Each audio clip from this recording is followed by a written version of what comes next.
लय लय लय वाईट वाटतोय. असं आमचं राज्य चालतोय की नुसतं पहिला का तर गुंडागर्दी होती, आता नेता गर्दी झाली आहे. पण लय वाईट आहे, लय वाईट आहे. कदरच करत नाही आणि आपलाच मराठी माणूस आपल्याच मराठी माणसाची मान कापतो. तेच म्हणते, मराठी माणूसच मराठी माणसाचा पाय खेचत चाललेला आहे. जिथे आपण एकमेकांच्या सोबत उभं राहायला पाहिजे तिथे ते पाय खेचतात. मुंबई महानगरपालिका जी आहे ती आणि फक्त बिल्डर लॉबीज चालवते असं मानायला काही हरकत नाही. कवा ना कवा तो होणार पण कवा होणार हातात घेतलाय तर ते करा ना, काहीतरी काय तर करा करा. बाबा. खाली उमेद लावलाय, हा होणार. होणार तर कधी माहीत जाणार तर आमच्या डोक्यावर होणार. बीएमसी हे बिल्डर लोकांच्याच आदेशानं चालत होती. म्हणजे तुम्हाला असं म्हणायचं बीएमसी बिल्डर लोकांच्या अंडर आहे? नक्कीच मॅडम, नक्कीच. कारण आम्ही एवढ्या खेड्या मारल्या तिकडे, पुढे दिवस आम्ही बसलो तिकडे. मग या बिल्डर लोकांचा दबाव आहे का बीएमसी वर? नक्की मॅडम. मग आमच्यासाठी ते लोक सोय करतात, पण कशाला? त्यांच्या खिशासाठी बिझनेस झालेला आहे. मग ते कसं काय ते त्या लोकांचं आता काम नाही ते बघायचं ते सगळं. कुठलाही प्रॉब्लेम आहे ना, कोणी नगरसेवक किंवा आमदार कोणी येऊन आम्हाला सपोर्ट करत नाहीये. नुसतं वोट मागायला येतात आणि आम्ही तिथे गेलो ना, तो आमच्याकडे येतो ना, तर आम्ही त्याला हार फूल सर्व करतोय. आम्ही तिथे गेलो ना बसायला लागतं आम्हाला.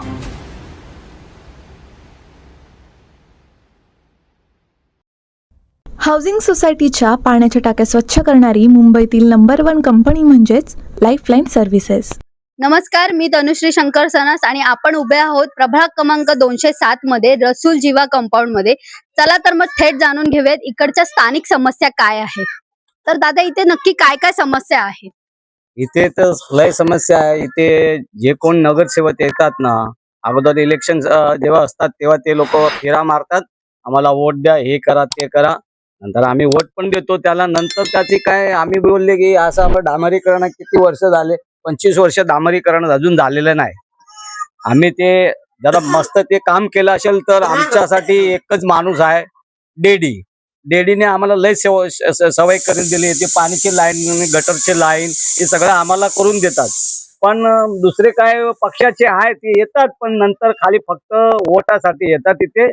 नंतर काय त्याच्या काय हे रिझल्ट नसतात. काहीतरी काय आमची समस्या असताना आम्ही गेले तेव्हा तो बोला, अरे तुम्हारा तो उधर रिडेव्हलपमेंट है, हम कैसा करेगा, ये सब होता है. आणि शेवट आम्ही एक बिल्डरला आम्ही एक प्रोजेक्ट दिलं होतं, त्याने अजून काय केलेलं नाही. आमची एग्रीमेंट झाली, त्याने विकून गेले दुसरा बिल्डरला. आणि तुझा आता जो आलेला आहे तो पण तो विकून गेला तिसरा बिल्डरला. मग आम्ही अजून तिथेच आहे. आमच्या इकडे 25 आमची पेढीची पेढी, माझे वडील गेले. आता मी पण सिनियर सिटीजन झालो. अजूनपर्यंत काही रिडेव्हलपमेंट मध्ये काही नाही. बाकी सगळीकडे रिडेव्हलपमेंट झालेले आहे. हा आमचा भूखंड आहे, ते काय रिडेव्हलपमेंट झालेलं नाही. आणि आमच्या बायका आता बघा इकडे आम्ही बांधलेलं आहे, आम्हाला कोणी सवय करून दिलेलं नाही. आमच्या पैशासाठी आम्ही केलेलं आहे सगळं. आणि तिथे पण कंपाऊंड मध्ये बघा, तिकडे लोकल टॉयलेट्स आहेत तिथे. आणि बायका कसं आंघोळ करतात ते पण बघा.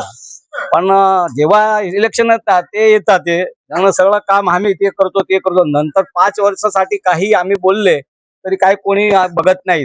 तुमचं पाणी दिसतं स्वच्छ, पण आहे का खरंच सुरक्षित? घाण, बॅक्टेरिया आणि साचलेली शेवाळे टाकीतून पिण्याचं पाणी रोज तुमच्या घरी पोचतं. मुलांचं आरोग्य, वृद्धांची तब्येत सगळं या पाण्यावर अवलंबून आहे. म्हणूनच पाण्याच्या टाक्यांची वेळेवर स्वच्छता ही निवड नाही, गरज आहे. 22 वर्षांचा अनुभव, आधुनिक साधनं आणि शुद्धतेची हमी. आरोग्याला प्राधान्य द्या आणि टाकीची जबाबदारी आमच्याकडे सोडा. लाईफलाईन सर्व्हिसेस, सुरक्षित पाण्याचं सुरक्षित नाव.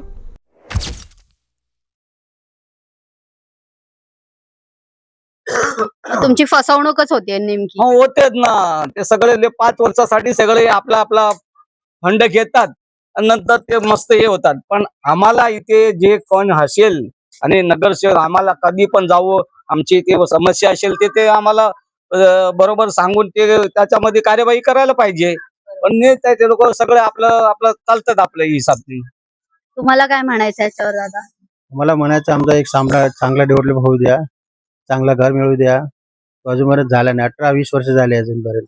18-20 वर्षात कोणीही काही कारवाई केलं नाही. अजून प्रोजेक्ट रखडत आहे आमचा. कधी होईल आम्ही नंतर होणार का अगोदर होणार ते बोलत नाही ना. मग तुम्ही अर्ज वगैरे केला होता काय? सगळं आमचं झालेलं आहे काम, डेव्हलप सगळं केलेलं आहे, अजूनपर्यंत काय झालं नाही. काहीच कधी नाही. येणार ते जरा विचारा जाऊन जरा बोला आम्हाला या वर्षी भेटणार का पुढच्या वर्षी भेटणार. तुम्हाला वाटतं की आता भेटेल तुम्हाला? मग आता अद्यापर्यंत कोणी काही केलेलं नाहीये, पण आता जे नगरसेवक येतील त्यांच्याकडून तुम्हाला असं वाटतं की हे करून भेटेल? की आम्हाला तो काही आतापर्यंत अपेक्षा जे नाही. आता एवढं वर्ष गेलं कोणी पण आले नाही, कोणी पण केलं नाही. आम्ही मदतसाठी घेतो पण कोणी येत नाही करायला आम्हाला मदत. कधी होईल मदत आम्हाला ते सांगा, त्यांना विचारा जरा. येणार या वर्षी येणार काय पुढच्या वर्षी येणार. ते आता तुम्हाला माहिती, तुम्ही मतदान देता त्यांना, आम्ही मदत पण ते लोक विसरतात ना. मग मतदानाच्या नावावर तुमची फसवणूक होते हे तुम्ही हा. मान्य करता का? मग होतात ना मतदान. मग आपल्याला कळलं पाहिजे ना आपण कोणाला मत दिलं पाहिजे आता ते. चांगला करूया कोणाला पण मतदान, चांगलाच आपला काम करणार त्याला. 20 वर्ष अगोदर आमचे नगरसेवक इथे झालेले होते, अरुण गवळी डेडी म्हणतात त्यांना. त्यांनी खूपच आम्हाला मदत केली. त्यानंतर कोणी कंपाऊंडला बघितलं नाहीये. कंपाऊंडची परिस्थिती काय आहे कोणी नाही बघितली. पहिले आमच्या कंपाऊंड मध्ये 2-2 लाईट होती. आता ही लाईट चालू आहे ना, त्यात सर्वांची लाईट चालू आहे. आता रात्री बंद झाली ना तर अंधेरा होतोय. पहिला 2-2 लाईट होती, ते पण बंद केलं त्या लोकांनी. म्हणजे आहे ना, कुठल्याही प्रकारचा प्रशासन मधून आम्हाला सपोर्ट भेटत नाहीये. त्यावेळी आम्हाला 20 वर्ष अगोदर आम्हाला लय सपोर्ट भेटला होता. डांबरीकरण करून भेटला होता, पाणीचा नळ. आणि आता पाणीचा नळ सांगा की गटर सांगा, कुठलाही प्रॉब्लेम आहे ना, कोणी नगरसेवक किंवा आमदार कोणी येऊन आम्हाला सपोर्ट करत नाहीये. नुसतं वोट मागायला येतात आणि आम्ही तिथे गेलो ना किंवा आमच्याकडे येतं ना तर आम्ही त्याला हार फूल सर्व करतोय. आम्ही तिथे गेलो ना बसायला लागतं, आम्हाला वेळ तिथे घ्यायला लागतं. आता नाही भेटणार साहेब, नंतर या नंतर, असं करून आमची 20 वर्ष गेले. माझे वडील होते 55 वर्षाचे होते, आता 75 झाले. आता ते काय करू शकत नाही. आम्हाला पण असं वाटतंय आमच्या मुलाला काय होणार, अगोदरच्या पिढीला काय होणार आहे. कुठलाही नगरसेवक येऊ पण असा मला नगरसेवक पाहिजे, चांगला असायला पाहिजे की तो ताबडतोब ऍक्शन घ्यायला पाहिजे. कोणी ऍक्शन घेत नाही. मग ह्याच्यात कुठेतरी आपलीच चुकी आहे असं तुम्ही मानता का? आता बघा, मी म्हणतोय ना की आमची चुकी कसं असतं, आम्ही त्यांच्यावर विश्वास ठेवतोय, बरोबर. पण त्या लोकांनी काय केलं त्याच्यात आमची चुकी कसं म्हणायचं. म्हणजे त्यांनी विश्वासघात केला असं म्हणा. विश्वासघात तर करतात. 20 वर्षापासून मी पाहतोय विश्वासघात लय होतो आमच्या बरोबर. आणि आम्हाला आहे ना एवढं ते लोक आहे ना रुडली बिहेव करतात. म्हणजे मतदान निवडणूक आली की गोड गोड बोलायचं आणि मग नंतर बस रुडली बस बस वागायचं. बस बस बस तसंच होतोय. म्हणजे मी असं म्हणतोय ना का वोटिंग पण नाही करायचं, पण वोटिंग नाही केलं तर आमचं नागरिकत्व जातोय. बरोबर बरोबर. तर आम्हाला वोटिंग करायला पण लागतंय. हा. पण केल्यानंतर ज्याचा जो बेनिफिट आहेत ना ते भेटत काहीच नाही भेटत आम्हाला. नाही, बरोबर. आम्हाला लय लय लय वाईट वाटतोय. असं आमचं राज्य चालतोय की नुसतं पहिला का तर गुंडागर्दी होती, हम्म. आता नेता गर्दी झाली आहे. हम्म. पण लय वाईट आहे, लय वाईट आहे. खरोखर मध्ये लय वाईट आहे. कुठली प्रकारची आम्हाला व्यवस्था भेटत नाहीये त्या लोकांपर्यंत. तर- आम्ही आमच्या हिशोबाने आम्ही सर्व आमच्या हिशोबानेच करतोय. पाणीची मोटर बोला काय पण बोला, म्हणजे पाणी भरायचं सांगा, गटर साफ करण्याचा पण खर्च आम्ही स्वतः करतोय. सर्व पैसे काढतोय, 100 रुपये काढून करतात. त्या लोकांकडे गेलं तर नाही, आम्हाला कुठली सोय भेटत नाहीये. तर जसं तुम्ही बोललात गुंडागिरी पहिली होती आणि आता नेतागिरी आहे. नेतागिरी पण झाली आता. नेतागिरी म्हणजे आता नगरसेवक म्हटलं की आता न म्हणजे नळ, ग म्हणजे गटार आणि र म्हणजे रस्ते, ह्यावर काहीच उपाय झालेला नाही कुठलाही आतापर्यंत. नाही काहीच नाही केलं. नाही केलं. हा करतात, ते काय करतात माहित आहे, एखादा लाली पोलीस करून जातात ते, हा. आणि दाखवासाठी लाली पोलीस केलं ना, एखादा केलं ना, हा मी इथे हे केलं हे केलं, हम्म. बस. बाकी तो एक नाही आहे. कंपाऊंड लय मोठा आहे आणि प्रत्येक कंपाऊंड मधून लय मोठे वोट भेटतात त्या लोकांना, पण ते पब्लिक कडे भेटत नाही आहे. ते मोठे मोठे मंडळला भेटतात आणि मंडळचे मोठे मोठे कार्यकर्त्याला फायदा होतोय, पब्लिकला फायदा होत नाही. मग स्थानिक नागरिकांचा फायदा घेतला जातोय का यामध्ये? घेतला जातो. आमचे वोट घेतलं म्हणजे ते फायदाच घेतला ना त्यांनी. आमचे वोट घेतलं म्हणजे काय झालं, त्यांनी आमचा फायदाच घेतलाय. बरोबर. बाकी दुसरं काय आमच्याकडून घेणार, आमच्याकडून पैसे तर घेऊ शकत नाही, पण आमचे हिस्सेचा जो त्यांना भेटतोय ना ते सर्व त्यांच्याकडे राहतोय, आमच्याकडे भेटत नाहीये, आमच्याकडे पोचत नाहीये. त्यांना जे भेटतोय, त्यांना काय खर्च करायला भेटतोय ना तो खर्च आमच्या इकडे करत नाहीये ते लोक, त्यांच्याचकडे राहतोय. आता त्याचा हिशोब आम्ही घेऊ शकत नाहीये आणि आमची पण एवढी ऐपत पण नाही की आम्ही त्याच्याकडे जाऊ. आम्हाला कोणी उभे ठेवत नाही तिथे. तर मी आता 20 वर्षापासून पाहिले आहेत. नाही माझे आता माझे मी म्हणतो ना, मी 92 ला फर्स्ट वोटिंग केला होता. बरोबर. आय थिंक सो 92 ला मी फर्स्ट वोटिंग केला होता. त्यानंतर मध्ये आम्हाला एकच नेता भेटला होता, अरुण गवळी. त्यानंतर कुठलाही नेता नाही भेटला आम्हाला. आणि मी ऍक्च्युली प्रशासनाला मी सॉरी म्हणतोय की तुमचा कारभार आहे ना लय वाईट चालतोय. लय वाईट म्हणजे पब्लिकला लय त्रास भेटतोय. महानगरपालिका निवडणुका आता जाहीर झाल्या आहेत आणि तुमचा आवाज लोकांपर्यंत पोहोचण्याची हीच योग्य वेळ आहे. आजच्या डिजिटल युगात पॉडकास्ट हे सर्वात प्रभावी माध्यम आहे, जिथे फक्त बोलणं नाही तर तुमचा विजन लोकांपर्यंत पोहोचतोय. तुमची विचारधारा स्पष्ट मांडता येते, मतदारांशी थेट कनेक्शन तयार होतंय आणि डिजिटल प्रचाराला मिळते मजबूत सुरुवात. रोकटोक महाराष्ट्र या सदरवर तुमचा मुद्दा, तुमचं मत आणि तुमचा आवाज थेट जनतेसमोर. उशीर न करता आजच तुमचा पॉडकास्ट मुलाखत बुक करा आणि निवडणुकीच्या रणांगणात डिजिटल आघाडी मिळवा. स्लॉट बुक करण्यासाठी संपर्क करा 8108711318. मॅक्स स्टुडिओ, जिथे तुमचा आवाज बनतो तुमची ताकद. आता तुम्ही जसं बोलताय की तुम्ही खूप खडतडी आणि खूप सहन केलेलं. खूप नको, जेवढा थोडाफार आहे ते करून घ्या. पण एक पैशाचा ते खर्च करत नाही, बरोबर. काय करत नाहीये. तर नुसतं वोट घेऊन जातात. तुम्ही एवढं सहन केलंय, तर तुमच्या पुढच्या भविष्यासाठी म्हणजे लहान मुलांच्या भविष्यासाठी इकडे शाळा वगैरे काही मराठी शाळा तर नाहीच आहेत, पण शाळेच्या बाबतीत तुम्हाला काय बोललं असं वाटतं? बघा, शाळाच्या बाबतीत मी तुम्हाला जास्त बोलू शकत नाहीये, कारण की शाळा आमच्या इथे आहेत ना 3-4 शाळा जवळ आहेत. आपली म्युनिसिपलची शाळा जवळ आहे आणि त्याच्या बाबतीत आम्हाला कुठल्याही प्रकारचा त्रास नाहीये. हॉस्पिटल पण आहे, ते पण आम्हाला त्रास नाहीये. पण त्याच्या अगोदर बाकी इतरचा जो प्रॉब्लेम आहे ना त्याच्यावर लक्ष देत नाहीये. मी तुम्हाला पहिले पण सांगितलं, पहिला आमच्या इथे 2 लाईट होती, एक इथे होती एक इथे होती, ते पण काढली गेली. लाईनच बंद केलंय. बघा, हे लाईट बंद केली आहे. पहिला काय होतं माहित आहे, आता सर्व जागा आहे ना तर लाईट चालू आहे. आता झोपल्यानंतर काय लाईट बंद होईल ना, इथे अंधारा होत. त्या स्ट्रीट लाईट आहे जे ते तर आहे, ते बीएसटी ते करतो, बरोबर आहे. पण जे आतमध्ये जे चाळीचे लाईट असतात ते नगरसेवकचा फंड मध्ये होतो, ते का काढली त्या लोकांनी? सगळ्या काळामध्ये सगळ्यांनी काढून टाकले त्या लोकांनी. मग फंड कुठे जातो हे सगळं? आम्ही बोललो की नाही, ते सगळं तुम्ही लोक हे वायरिंग खराब झाले, ते केबल झालं. आमच्याकडे इथे हे आहे, ते बोलू काय ते पण मग नाही, रिडेव्हलपमेंट नाही. हा आता इथे जे लोक कल्याणचं ते होल आहे ते आमचा लक्ष्मी कल्याण ते आमच्यासाठी आहे, आमच्या रसूल जेव्हा कंपाऊंड साठी आहे. ते लोक धंदा तिकडे चाललेला आहे. तिथे 10,000 8,000 आमच्याकडे भाडा घेतात ते लोक, खाली फक्त 5-6 तासा झाली. मग काय हे म्हणजे आमच्यासाठी लोक कल्याण म्हणजे काय? हे पैशासाठी लोक कल्याण करतात ते लोक. मग आमच्यासाठी ते लोक सोय करतात, पण कशाला? त्यांच्या खिशासाठी बिझनेस झालेला आहे. मग ते कसं काय? ते त्या लोकांचं काम नाही ते बघायचं, ते सगळं म्हणजे हे जलकल्याण होतच नाहीये, स्वतःचं कल्याण होत चाललंय. स्वतःचं कल्याण झालेलं आहे. इथे आम्हाला भेटत नाही. आम्ही आमचं काही फंक्शन असतात मग आम्हाला भेटत नाही. बाहेरून सगळं ते बर्थडे ते सगळं करतात. मला आमच्यासाठी तर पाहिजे ना, कंपाऊंडचं आहे ना. नंतर आम्हाला फर्स्ट प्रायोरिटी पाहिजे, नंतर आम्हाला नाही, नंतर तुम्ही द्या ना कुठेतरी, असं असतं.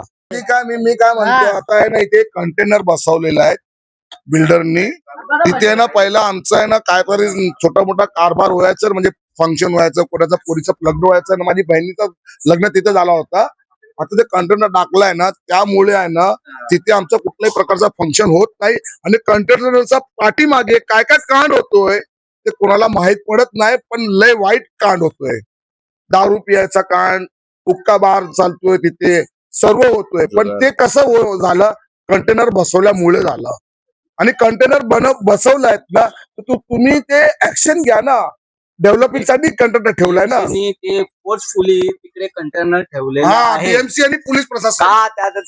तुम्ही पोलिसांवर आक्षेप नाही घेतला काय? अरे आम्ही त्या लोकांना काय सांगितलं? आमच्या बायकाला आतमध्ये घेतलं. त्या आम्ही जे प्रोटेस्ट केलं त्या लोकांनी रात्रीला आम्हाला सगळं घेतलं. दिवसभर तिथं ठेवलेला मला 10 वाजता घेऊन गेलं 3 वाजता सोडला. आणि ते आता असंच आहे ते. बोलायला गेलं तर इथं एवढ्या सगळं अडचणमध्ये पळून आहेत ना, टाकलं एवढ्या डब्यात. अडचणमध्ये आहेत ना. सगळ्याला घेऊन गेलं डब्यामध्ये टाकला. रात्रीच्या आम्ही 3 वाजता सगळे जेंट्स घेऊन आले आम्हाला, तेव्हा ते ठेवलं ना त्यासाठी. आणि तर काय राहायचं आता बोला तुम्ही, म्युनिसिपल काय आहे काय सोयीस्ता? म्युनिसिपल आणि पोलीस प्रशासन त्या लोकांनी आम्हाला कुठल्याही प्रकारचा सपोर्ट नाही दिला. त्या लोक आमच्यावर चढले आणि आम्हाला ते आहे ना तिथे करून दिलेत. आता कमीत कमी 3-4 वर्षापासून ते तिथे आहे कंटेनर, पण त्याचं कार्य होत नाही. तर कशाला आम्हाला त्रास द्यायला तुम्ही आले इथे? कशाला आम्हाला त्रास देता तुम्ही? ते कार्य होत नाही ना. तुम्ही आले ना, तुम्ही ठेवलाय ना कंटेनर, तर कार्य करा. कंटेनर मध्ये काहीतरी कार्य करा ना. कार्य होत नाही, असंच ठेवलंय तुम्ही. तर कशाला मला त्रास देता तुम्ही? पब्लिकला एवढा त्रास भेटतोय प्रशासनमुळे आणि हे डेव्हलपर आलेले ना त्यांच्यामुळे आम्हाला लय त्रास होतोय, लय त्रास. म्हणजे असं वाटतं ना की मी मला घर विकून मी जाऊ. पण कसं जाऊ? माझ्या आजोबांनी घेतलेलं घर मी कसं विकणार? तर ते घर विकून जाऊ असं मला वाटतंय. म्हणजे मला वाटतोय माझे वडील ते म्हातारे झाले, आता मी पण म्हातारा व्हायला आलोय. माझी पण वय आता मला 2 वर्ष 3 वर्ष बाकी आहे रिटायरमेंटचा. माझ्या पोराला काय होणार? तो नाही पोचू शकणार त्या लोकांना. तर हा आहे ना लय लय खराब परिस्थिती झालेली आहे आमची, लय खराब परिस्थिती आहे आमची. तर या पुनर्विकासाबद्दल दादा तुम्ही काय सांगाल? नक्कीच रिडेव्हलपमेंट बद्दल जो विषय आहे 2004 पासूनचा हा विषय प्रलंबित आहे. 2004 ला आम्ही MK एंटरप्राइजेस या बिल्डरला अपॉइंट केलेलं. 2004 नंतर 2018 पर्यंत काहीच नाही केलं त्यांनी. तर छोटी मोठी घरं नावं करून दिली, लोकांच्या ट्रान्सफर केस होत्या त्या करून दिल्या. काम झालं असं नाहीये. त्याच्यानंतर 2010 ला त्याला आम्ही अग्रीमेंट दिल्या, कन्सल्ट अग्रीमेंट 70% दिला, बाबा तू काहीतरी कर. 2010 ला दिल्यानंतर 2015 ला BMC सर्वे झाला. तो पण सर्वे अर्धवट झाला. वालंवार साहेब होते त्यावेळेला असिस्टंट कमिशनर, त्यांनी तिच्यावर सही नाही केली, कारण सर्वे अपूर्ण आहे म्हणून. त्याच्यानंतर 2018 ला यांनी एक AGM घेतली. इथे 350 घरं आहेत. 350 घरांपैकी फक्त 140 लोकांची उपस्थिती होती. त्या उपस्थितीमध्ये त्यांनी असं दाखवलं की माझ्याकडे आता फायनान्स नाही आहे, त्याकरिता मी फायनान्सर घेतोय आणि कंपनीचं नाव चेंज करतोय. तर त्या 140 लोकांनी त्यावेळेला त्याला होकार दिला आणि त्यावेळेला कंपनीचं नाव MK एंटरप्राइजेस होतं, ते त्यांनी बदलून ट्रायम अर्बन डेव्हलपर असं केलं आणि त्या कंपनीमध्ये तो स्वतः डायरेक्टर झाला आणि 140 लोकांच्या सह्यांवर, जेणेकरून त्यावेळेला कायदा होता 2018 ला 70% मेजॉरिटी. ती 70% मेजॉरिटी त्यांच्या जवळ नव्हती. 350 घरं आहेत, 350 लोकांपैकी तू फक्त 140 लोकांच्या सह्या घेतोय आणि तू AGM घेतोयस.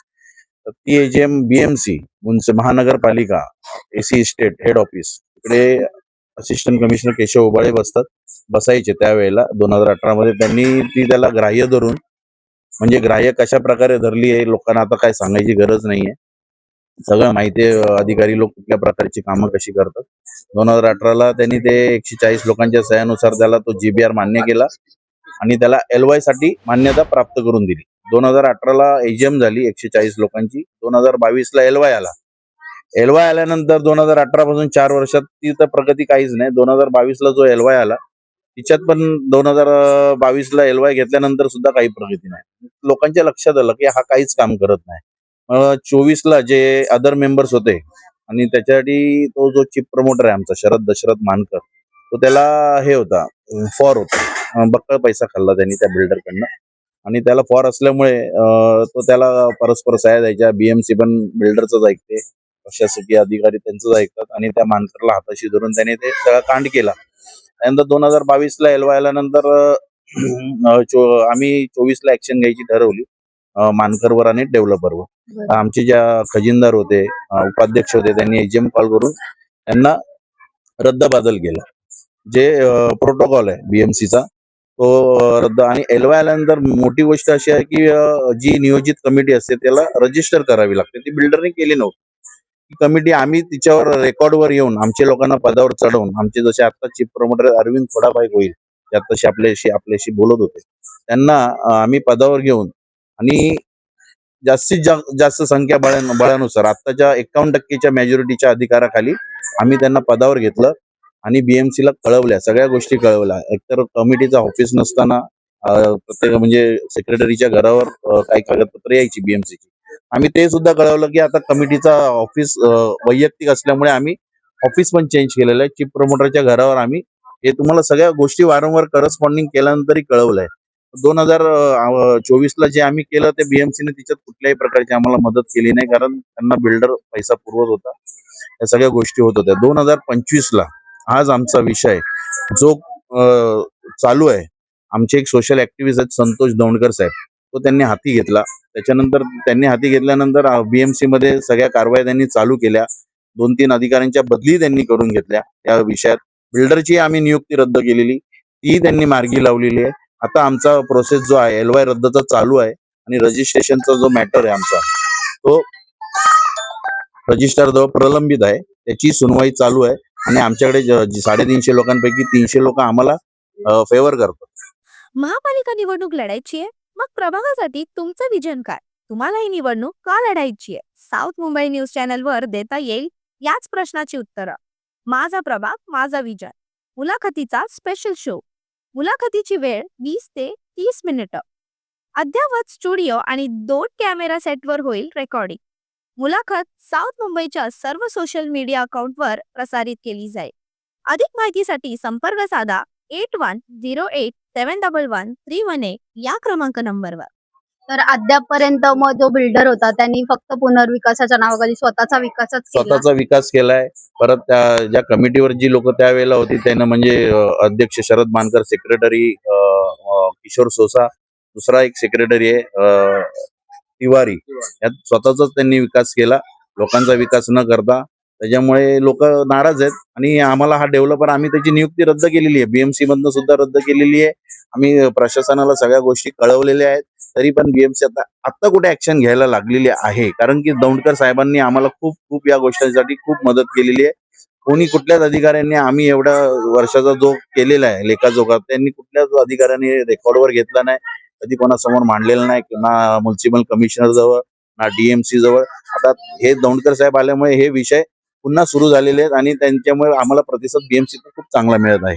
जसं की मी मगाशी ज्या प्रकारे बोललो रिडेव्हलपमेंटचा विषय, आणि त्याचबरोबर आहे या कंटेनरचा जो विषय आहे, तो जो यांनी गेल्या 2 वर्षापासून इथे आणून ठेवलेला आहे. आणि हे जे ठिकाण आहे, आपण सध्या जिथे उभे आहोत तिथे सार्वजनिक ठिकाण आहे. तिथे लोकांचे सण उत्सव, आमच्या घरातले कोण मयत किंवा कोणाचा साखरपुडा, या सगळ्या गोष्टी अशा होतात. हे पण त्यांनी इनलिगल प्रकारे सगळं करून ठेवलेलं आहे. आणि याची नियुक्ती रद्दबातल झाल्यानंतर सुद्धा प्रशासन सुद्धा ऐकत नाहीये. आता त्याच्यावर सुद्धा आम्ही पुढील कारवाई करणार आहोत लवकरच. तर आपण इकडे जाणून घेतलं, आता आपण महिलांकडून जाणून घेऊयात त्यांच्या समस्या काय आहेत नक्की. तर तुम्हाला नक्की काय काय समस्या आहेत? आता हे लोकांनी तुम्हाला जे सांगितलं ना, तेवढीच आमची समस्या आहे. आता आम्हाला माहिती पडू दे कधी होतोय आम्हाला. तरी आता वयस्कर बायका बघा, घरात माझ्या घरी पण आहे, एक तिथं बसलेलं आहे, बाथरूमला जायचं, याचं कसं जायचं ते सांगा, पावसात कसं जायचं. तर आता माझ्या घरी बाबा म्हातारी बघा झोपली, आजारी पडली आहे, टॉयलेटला जायचं, खेचून घेऊन जायचं. घर बिल्डिंग मध्ये भेटला तर आपल्याला काय टेन्शन तर नाही, घरात घेऊन जाणार, ते काय टॉयलेट येत आहे. बरोबर. जे आहे ते सांगितलं तुम्हाला, बघा आता काय होतोय. 3 वाजता सोडलं आम्हाला, विचारा. त्यांच्या पण पायाचं ऑपरेशन चालू आहे, पण आजारी आहे, सगळे आजारी आहे. आता आम्ही सगळं वरती राहते, खालीच लग्न करायला यायला लागतो. इथं टॉयलेट आता कसं यायचं, ते सगळं पावसामध्ये कसं यायचं. आणि पावसामध्ये बघा म्हातारी झोपली आहे, तिला पावसामध्ये घेऊन तिथं जायचं. इथे बिल्डिंग मध्ये काय तुम्ही काहीतरी तर करा बाबा, काहीतरी एवढा वर्ष झाले, किती वर्ष, माझी आई मेली, माझा बाप मेला, सगळं गेले. कोण नाही, एकटे आहे. एकटी राहते इथे. तरी कोणाचं काही कारवाई नाही. होते खाली काहीच नाही जायचं, होते. मीटिंग मध्ये जायचं, Meeting मध्ये इथे जायचं, जातात. तिथे आता जायचं. आम्ही लोक गेलेले आता BMC गेले ला, होते BMC आम्हाला ला तिथून सगळं. पळवला.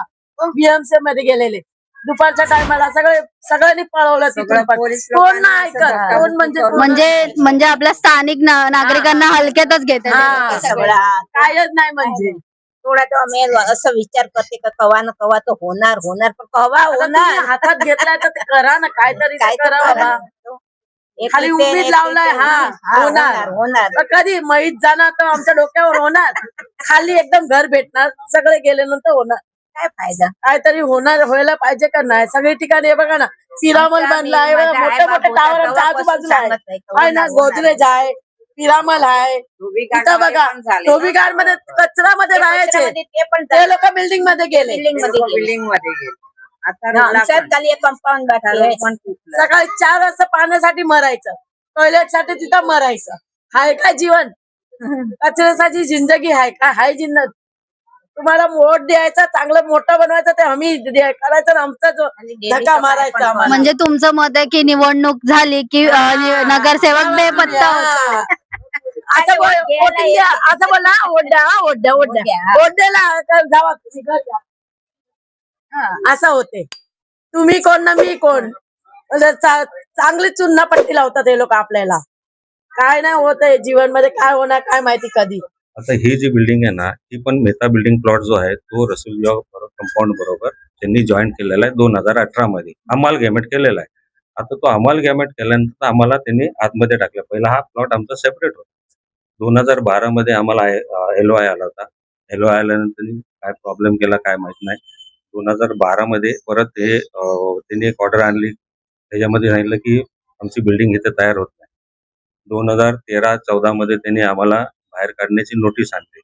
आम्हाला माहुलला पाठवत होता. आम्ही ते टॅग कमिटीमध्ये जाऊन हे करून आम्ही ते आम्ही C3 मधून C1 मध्ये आलो. C1 मध्ये C1 मधून C3 मध्ये आलो. C1 मधून आम्ही C3 मध्ये आलो. पण नंतर आमचा तो लढा चालूच होता. 2018 मध्ये यांनी काय केलं, MK एंटरप्राइजला घेऊन आला पार्टनरशिप मध्ये आणि आम्हाला अमालगमेंट केला आतमध्ये रसूलजॉ कंपाऊंड बरोबर. अमालगमेंट केल्यानंतर त्यांनी कुठलाही GBR वगैरे काही घेतला नाही. आम्हालाही त्याची काय माहिती नाही. कुठल्या गोष्टीची आम्हाला त्यांनी कल्पना दिली नाही. त्यांनी सांगितलं की आम्ही रसूलजॉ कंपाऊंड बरोबर GBR घेतला. पण मग रसूलजॉ बरोबर तुम्ही जर GBR घेतला तर मेहता बिल्डिंगचा GBR कुठे आहे? म्हणजे मेहता बिल्डिंगची काय लोक होती का त्यात? नव्हती. आम्हाला त्यातलं काहीच माहिती नाही. त्याच्यानंतर त्यांनी 2023 पासून चालू केलं. त्यांनी 2022 पासून त्यांनी त्याचं कामकाज चालू केलं.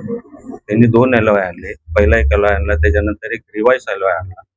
रिवाइज LOI मध्ये त्यांनी 2001, 2000 आणि 2002 असे 2 प्लॉट हे केले. परत आणि एक रिवाइज LOI आणला. त्याच्यामध्ये 2017 हा सुद्धा त्यांनी त्याच्यामध्ये अटॅच केला. आता 2017 तुम्ही कसा अटॅच केला याचंही काय माहिती नाही आम्हाला. विदाउट AGM GBR वगैरे काही नाही. GBR म्हणजे आपली जनरल बॉडी मीटिंग आपण घेतो ते. त्याच्यामध्ये कोणालाही माहिती नाही की त्यांनी 2017 कसा घेतला. त्याच्यानंतर आता त्यांनी अशी प्रक्रिया केली की कोणाला कसलाही GBR न घेता किंवा काही त्यांनी IOD पण आली. आता IOD आणताना त्यांनी सगळ्यांना हे करून घ्यायला पाहिजे होतं. म्हणजे कसं की बाबा त्या सगळ्यांची संमती घ्यायला पाहिजे होती. जी जनरल बॉडी मीटिंग घ्यायला पाहिजे होती. ते सुद्धा त्यांनी काही घेतलं नाही. तर त्याच्यासाठी आमचा त्याला विरोध आहे. आणि आता परत तो ॲग्रीमेंटचंही त्यांनी चालू केलं. आता तो ज्या टायमाला आमचं सगळ्या गोष्टी लिटिगेशन मध्ये आहेत, मग तुम्ही कसं ॲग्रीमेंट वगैरे बनवता? आता ह्या गोष्टी आम्हाला BMC ला विचारायचे आहेत की बाबा तुम्ही ह्या सगळ्या गोष्टीवरती तुम्ही रोख का नाही लावत आहे? तुम्ही त्याला कुठल्या गोष्टीचं नोटीस पाठवत नाही. तुम्ही कुठल्याच गोष्टीचं नोटीस पाठवत नाही किंवा काही नाही. मग तुम्ही काय म्हणजे नक्की आमच्या ह्या बिल्डरवरती कोणाचा वरदास्त आहे? ह्या गोष्टी पण आम्हाला कळू द्या ना. कोण तुम्हाला सपोर्ट करताय, काय करताय, ह्या गोष्टी पण आम्हाला कळू द्या. तुम्ही म्हणजे आम्हाला काहीच माहिती पडत नाही. तो आपल्या मनमर्जीप्रमाणे सगळ्या गोष्टी करतो. ते लोक जातात, मीटिंग करतात, आम्हाला माहित नाही पडत. आम्हाला कोण विचारत नाही. इकडे विचारायला पाहिजे ना आम्हाला, तर काय होतं काय नाही इकडे, तर आम्हाला पण समजेल ना. आणि हे आमचे अध्यक्ष आहेत, ते चीफ प्रोमोटर आहे. आम्ही मेहता बिल्डिंगचे चीफ प्रोमोटर आहेत. अजून त्यांचं चालूच आहे कामकाज. पण कसं होतं की चीफ प्रोमोटरलाही काय माहिती नाही, कुठल्या गोष्टीचा काय संदर्भ आहे, काहीच गोष्टीची माहिती नाहीये. पाणी हे केवळ शरीराची गरज नाही, ते मनाचीही शांतता आहे. जेव्हा तुम्हाला माहीत असतं की आमचं पाणी शुद्ध आहे, सुरक्षित आहे, तेव्हा मनही निर्धास्त राहतं.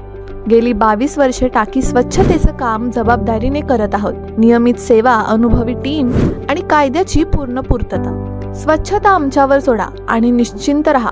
लाईफलाईन सर्व्हिसेस, मनशांतीचं पाणी.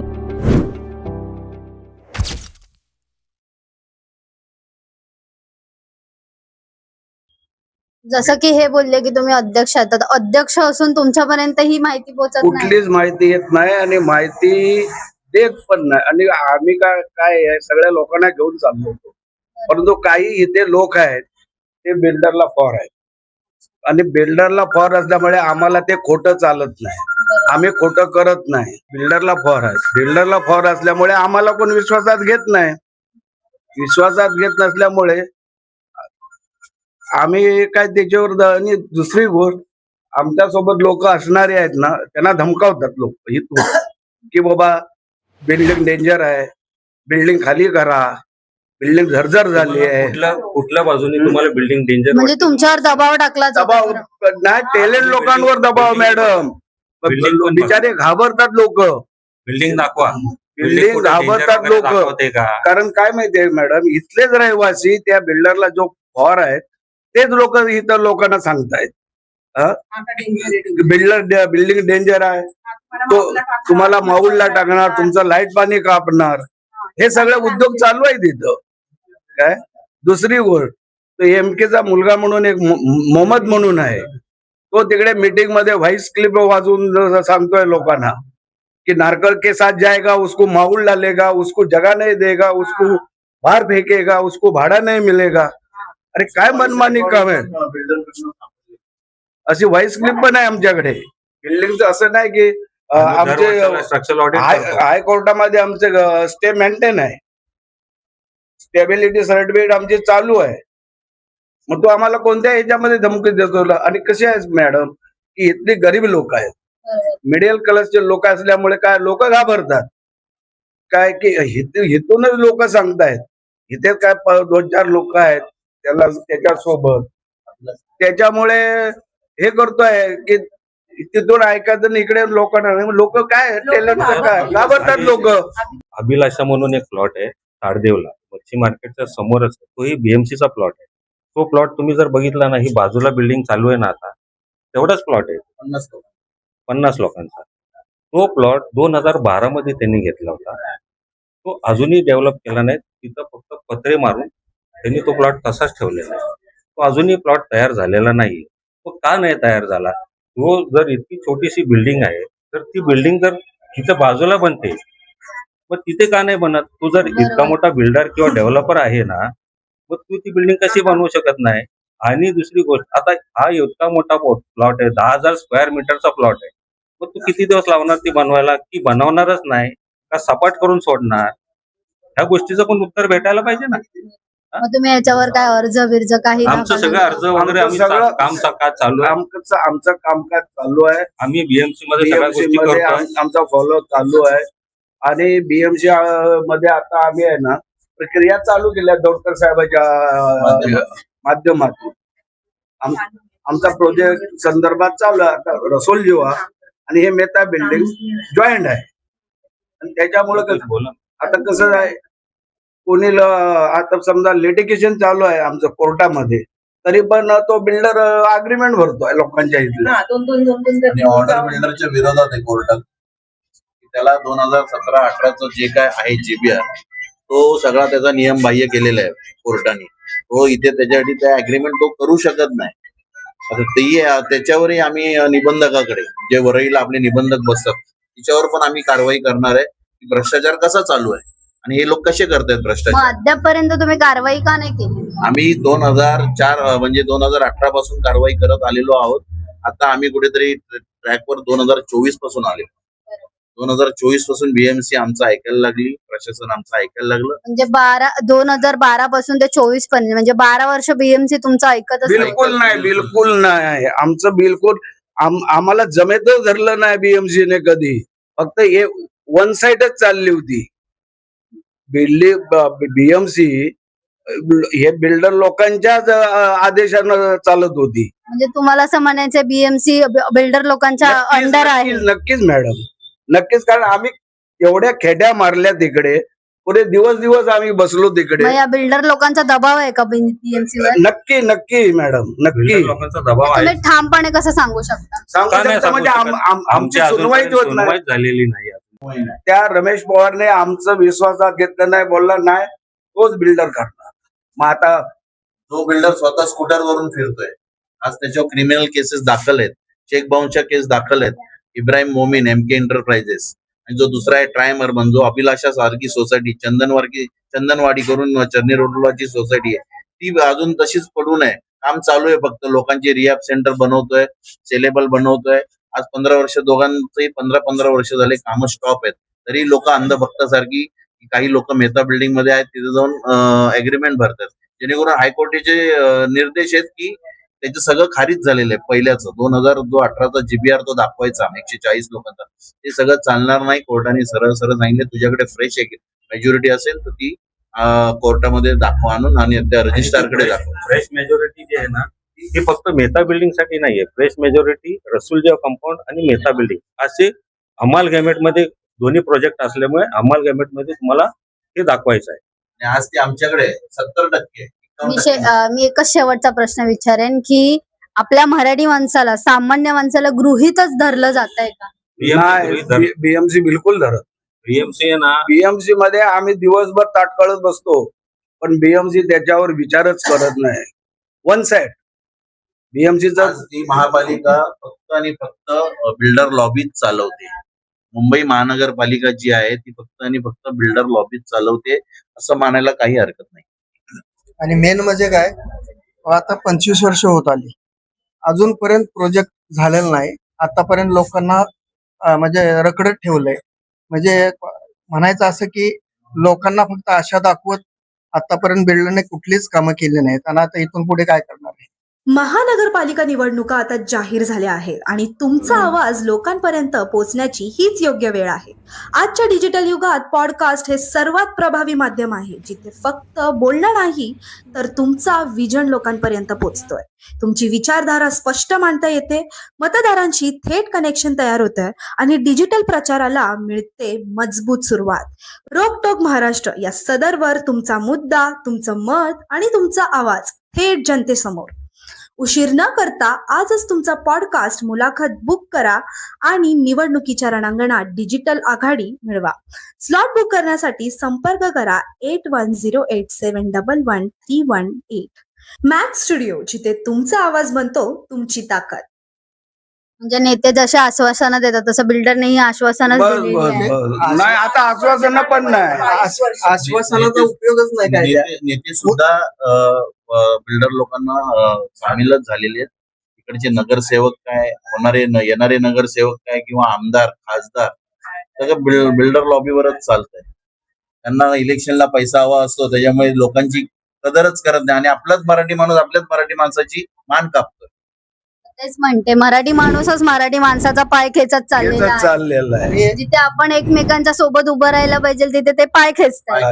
म्हणून तरी 25 वर्ष रखडतोय आम्ही, पण इथला विकास होत नाही आणि लोकांना त्याचा न्याय मिळत नाही. बिल्डर लॉबीच चालली, सगळे बिल्डर लॉबी बरोबर आहे. बीएमसी बिल्डर लॉबीचीच अंडर आहे, त्यामुळे आमचा विकास होत नाही. 22 वर्ष झालं हा प्रोजेक्ट चालू आहे. म्हणजे 2003 पासून हा प्रोजेक्ट चालू आहे. 2003 पासून जर प्रोजेक्ट चालू आहे तर नगरपालिकेला, बीएमसीला, त्या बिल्डरला काय विचारता येत नाही की बाबा तू काय असं रखडवलंय किंवा काय केलेलं आहे. ह्या गोष्टीचा कसलाही संदर्भ नाही त्यांच्याकडे की बाबा तुम्ही विचारू शकता ना की बाबा इतकी मोठी प्रॉपर्टी आहे, जर तुम्ही प्रॉपर्टी तुम्हाला डेव्हलप करायची असेल तर तुम्ही का नाही करत.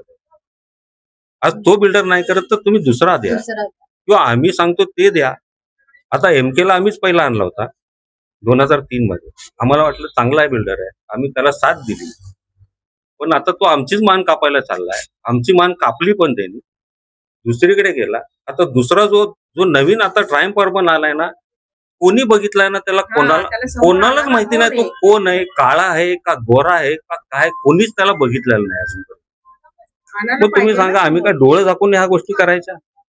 आम्ही ट्रायम्फ अर्बनला अजून बघितलाच नाही कोण आहे तो. आणि तो माणूस कधी असं समोर आला नाही. एमके बिल्डरचा जो इब्राहिम आहे तो तरी समोर येऊन दिसत होता, पण हा ट्रायम्फ अर्बन वाला तो दिसतच नाही. म्हणजे तो कसा माहितीये का, गायब माणूस असतो ना, गायब माणूस आहे तो सगळे कामं गायबपणे सगळ्या गोष्टी करतोय, असं झालंय.